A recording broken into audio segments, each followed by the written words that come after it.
Black Friday means three things: shopping, leftovers, and best of all, big-time high school football. Thanksgiving week under the lights is where every team wants to be, and we've got more than ever this year. It's the second round, quarterfinals, or semifinals, depending on the classification. We'll start things off in the semifinal round. A trip to Little Rock on the line as Marion comes to Greenwood. Start things off with some Greenwood defense. That's Tyler Crossnow picking up the fumble out of the hands of the Marion Patriots. Now, Marion once again. Deidre Kale hits Tajari Ellis.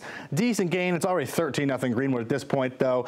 And this is what they do. Get guys in open space. Makes it hard to tackle. That was Luke Brewer on the little screen. Now let's see LD Richmond show off the arm a little bit more. He hits an open Aiden Kennan. He walks in for the touchdown. 21-0 Dogs at this point. Marion trying to make something happen on the jet sweep. Little action there. He stopped just shy of the goal line. It wouldn't actually get in. Here's more action going Marion's way. Punt no good. And then Deidre Kale capitalizes 21-7. Greenwood looking like they're in trouble. Nah. LD Richmond takes it in immediately, makes it 28-7 Greenwood. And this time Richmond hits Aiden Kennan. He goes down the sideline, then cuts back inside, then cuts back to the sideline, in for 6. The Bulldogs are headed back to Little Rock. That's right. Greenwood wins 51-7. They'll take on Lake Hamilton next Saturday for a state title. And now to 4A action, second round. Prairie Grove headed to Rivercrest. It's 14-3 already. We pick things up. Cam Turner, he's going to make it 21-3 Colts. Tigers looking to make some noise. They're not going to go down easy. Here's Knox Laird on 4th and 2. He gets the 2, breaks a tackle, and gets more. Laird rumbles in. It's 21-10. Tigers trailing.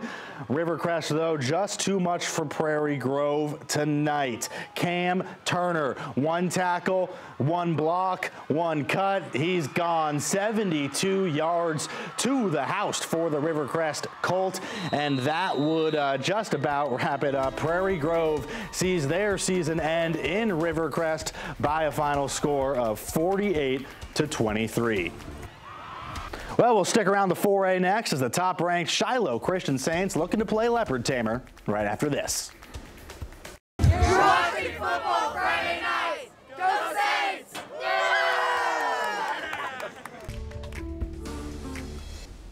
There's some teams that just wouldn't feel like Thanksgiving week without, and Shiloh Christian has definitely established themselves as one of them. Malvern enters Champions Field tonight. Only one team can leave.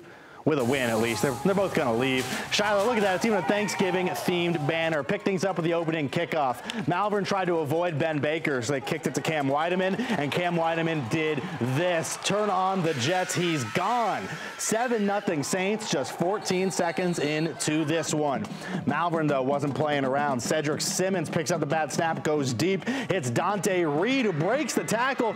Barely, though, finally knocked down inside the 20. 4th and goal. Same drive. Malvern going for it all to the end zone. Almost looks like a simultaneous possession. The Saints come up with it, though. Caden Henley with the interception for Shiloh. And now move into the second quarter. Eli Wisdom, the QB, keeps himself. He rumbles. No one's in front of him. 45 yards. Wisdom to the house. 14-0 Saints. Next Shiloh drive. Wisdom's looking for the screen. Instead, he's going to be picked off. That's big number 69, Charles Sanders, for the Leopards. Once again, though, all about the Shiloh defense tonight. 4th down again for Malvern. This time Ben Baker gets the stop, trips up Simmons from behind, and the Saints defense, big, they prevail 28-0. They're on to the quarterfinals. Time to head down to Paris, where the Eagles playing host to Greenland. We'll pick things up first quarter. Eli Ford, part of that two-headed monster in the backfield for Paris. He gets knocked down inside the 5. And oh, look, here's the other head. This is Duke Walker finishing off the drive with the score, 6-0 Paris in the first. Greenland trying to get to work on the offensive end. This pass goes to the wrong team. Paris, that's Alec Highfield, comes up with the interception, as the Eagles have done all year, creating turnovers. That's how they got here. Also this, Eli Ford this time gets into the end zone, 14-0 after a 2-point conversion. And now Chase Watt's going to show off the arm for the Eagles, steps into into this one, goes deep to the end zone. Blake Martinez comes down with it. Touchdown for Paris. And the Eagles' magical season continues. Remember, they were 0-10 just 2 years ago. They're now 11-1 and headed to the quarterfinals. Tired yet? Of course not. We've still got more highlights to come. We'll head south to Charleston right after this. If you're watching Football Friday night!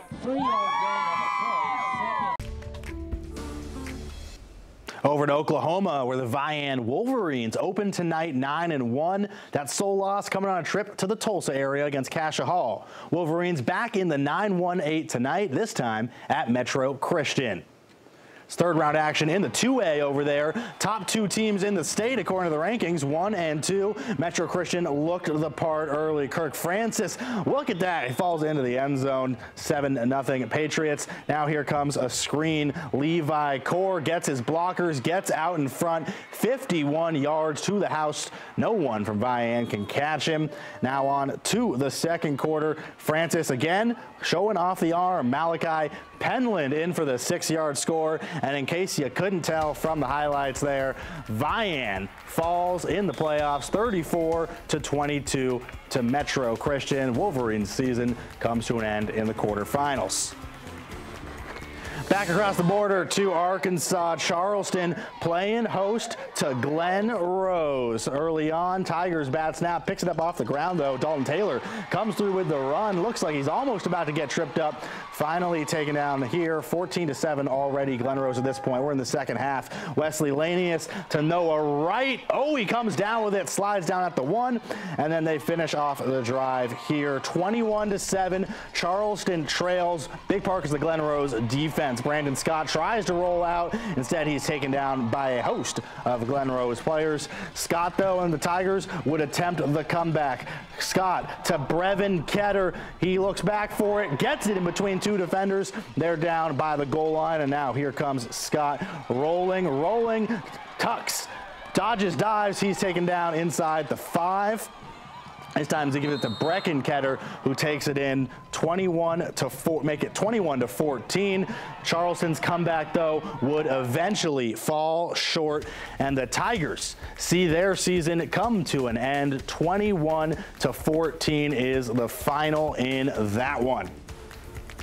So that's where we stand. Coming up next Saturday, it's state championship time in Little Rock in the 7A and the 6A. Semifinal time next Friday if you're in the 2A or 5A, and then the 3A and the 4A move on to the quarterfinals. It's Thanksgiving, so it wouldn't be a bit of a week if we didn't say thank you. So just want to say a real quick thank you to everyone who makes this show possible. That's Brittany, Trevor, Luke, Joel, Kylie, Carter, Ian, and everyone else who I probably forgot because this isn't scripted and it's live television. Thank you guys, and good night from Football Friday Night.